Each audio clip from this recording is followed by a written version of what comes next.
Talvez você já tenha se perguntado: por que Deus está permitindo isso agora? Onde Ele quer chegar com tudo isso? Essa pergunta ecoa em nossos corações, especialmente quando a vida parece escapar ao nosso controle. Existe um desconforto profundo em não entender o que está acontecendo, como se estivéssemos andando por um caminho desconhecido, cercados por neblina, sem saber onde exatamente iremos chegar. A frustração nasce justamente da tensão entre o que gostaríamos de ver e o que Deus está realmente fazendo. Queremos respostas rápidas, sinais claros, explicações que se encaixem perfeitamente na nossa lógica. Mas a fé não é construída com base em mapas completos. Ela se fortalece quando aceitamos caminhar com um Deus que conhece o destino, mesmo quando nós não conseguimos ver um palmo à frente. Na Bíblia, encontramos várias situações em que homens e mulheres de Deus se viram sem respostas imediatas. Jó não compreendia o motivo de tantas perdas. Davi fugia de Saul sem saber quando sua promessa de reinar se cumpriria. Maria e Marta não entendiam por que Jesus havia demorado a chegar antes da morte de Lázaro. O que esses relatos nos mostram é que muitas vezes a ausência de compreensão momentânea não é um sinal de abandono, mas parte de um plano maior que está sendo cuidadosamente tecido pelo Criador.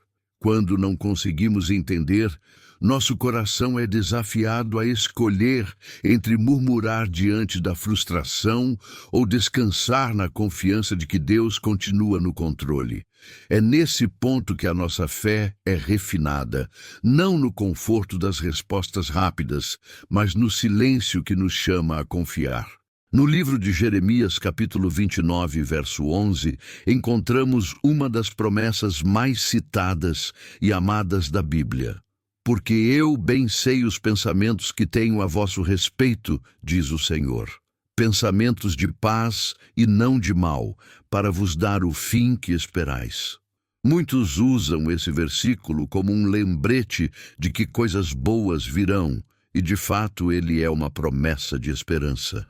Mas para compreendermos toda a profundidade dessa palavra, precisamos lembrar do contexto.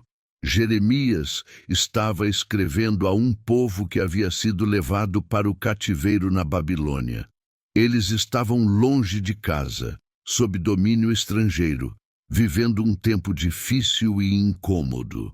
Não era um cenário de conforto, estabilidade ou prosperidade. Era um momento de dor, incerteza e saudade da terra natal. Essa promessa não foi enviada para corações tranquilos, mas para corações aflitos. Deus estava dizendo: mesmo no cativeiro, eu tenho um plano. Mesmo quando tudo parece fora de controle, eu continuo trabalhando para o seu bem.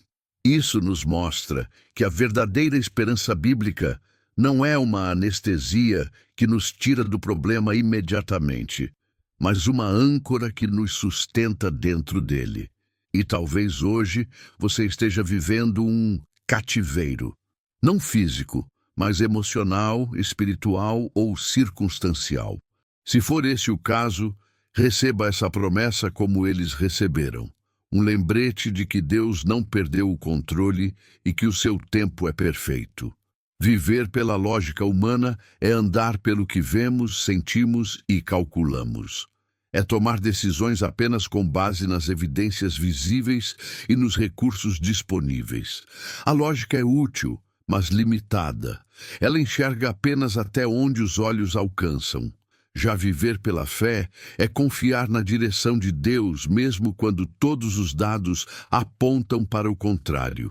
É caminhar sem ter todas as respostas, baseando-se não no que é mais provável, mas no que Deus prometeu. Em 2 Coríntios, capítulo 5 e verso 7, Paulo declara: porque andamos por fé e não por vista. Essa é a essência do relacionamento com Deus.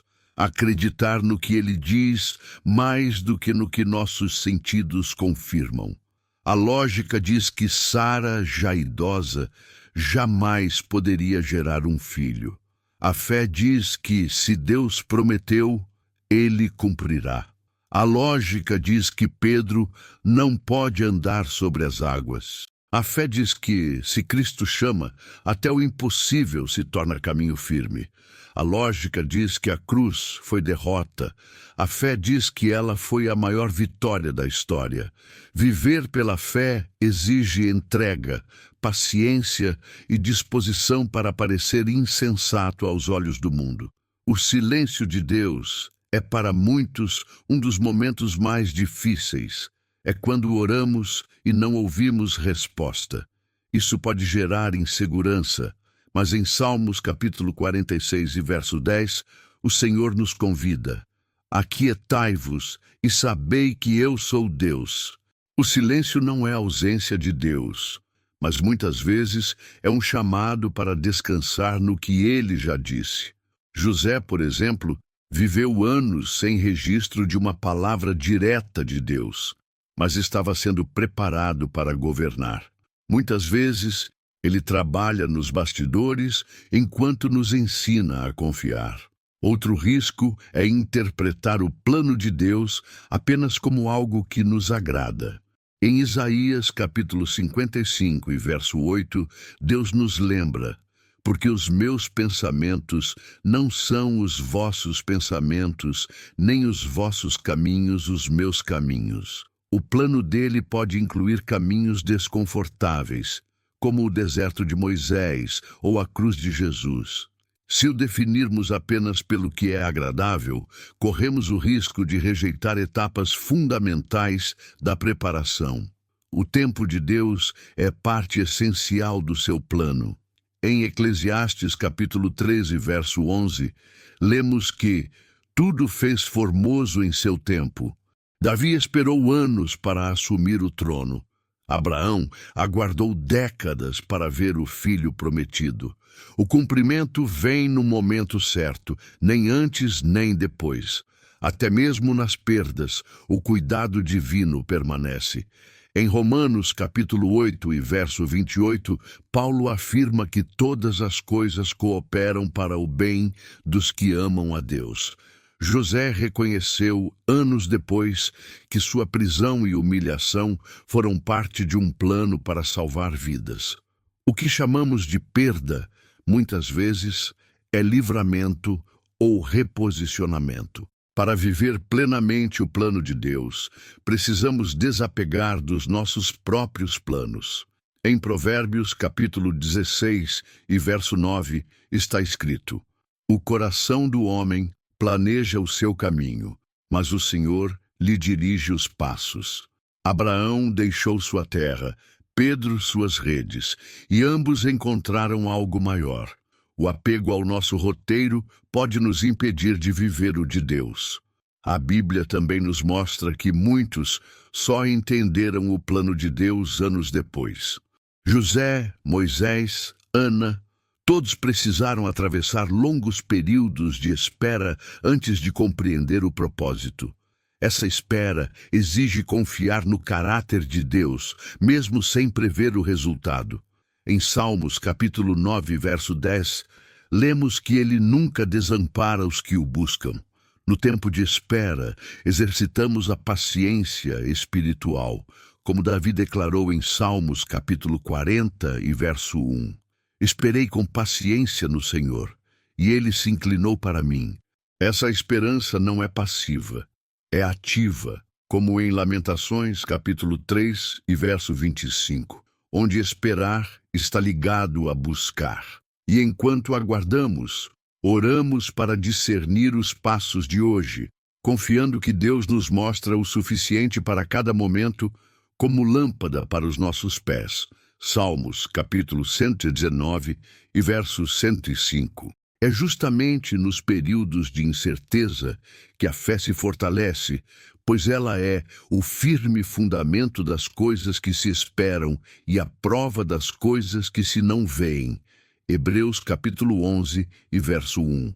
Quando o presente parece confuso, é a promessa de Deus que nos mantém firmes. Jeremias capítulo 29, verso 11, nos lembra que ele pensa pensamentos de paz para nos dar um futuro e uma esperança. Essa é a âncora que impede que sejamos levados pelas ondas da vida. Pai amado e querido, nós te louvamos porque tu és fiel e nunca nos abandonas. Obrigado pela vida, pela saúde e pelo dia de hoje. Muitas vezes não entendemos o que acontece, mas declaramos que escolhemos confiar, como está escrito no livro de Jeremias, capítulo 29 e verso 11. Entregamos em tuas mãos nossa família, trabalho, saúde, finanças e sonhos. Renova nossa fé nos períodos de silêncio, ensina-nos a esperar com paciência e ajuda-nos a enxergar teu cuidado, mesmo nas perdas. Dá-nos coragem para desapegar dos nossos planos e abraçar o teu propósito. Protege-nos, guia nossos passos e ensina-nos a viver por fé, firmes na promessa de um futuro de paz. Oramos e agradecemos no nome de Jesus. Amém. Se esta mensagem falou com você, escreva nos comentários. Meu futuro está seguro nas mãos de Deus. Compartilhe este vídeo com alguém que precisa lembrar que Deus está no controle. Inscreva-se no canal e acompanhe o próximo devocional, que vai fortalecer ainda mais sua fé e esperança.